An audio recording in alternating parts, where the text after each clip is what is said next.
Again, so we're looking at lesson number 1 of the course Principles of Worship, Christian Worship. This is one of the courses in our associate's degree program. We're so thankful for having these opportunities to be able to share with those of you in our listening audience, even those who are studying online or by mail, so that you can get access to as much information as possible to help you to get the depth of understanding that will be helpful for you in your studies. So this lesson is entitled Worship a Spiritual Gem. Worship a Spiritual Gem. And this session will help you to define worship, identify inner qualities necessary for effective worship, and describe different ways in which one can worship. And so if you take a look at your introduction in your study guide, I want to ask you this question. How is learning to worship God like finding a precious gemstone?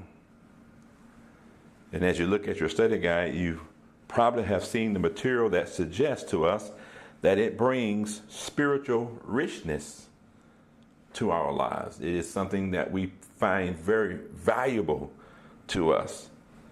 So as we think about that statement, and if you think about that question, I like to explain that when a gemstone is found, it is rough and unable to reflect light.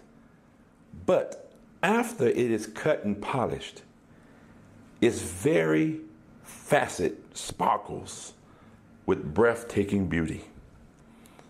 And so it is with our lives as we explore the scriptures dealing with worship and begin to apply them. Our lives given to worship increasingly reflect the glory and majesty of God. This is one of the things we see in our introduction for our lesson. And I also want you to observe that just as precious gems are costly, our worship is costly.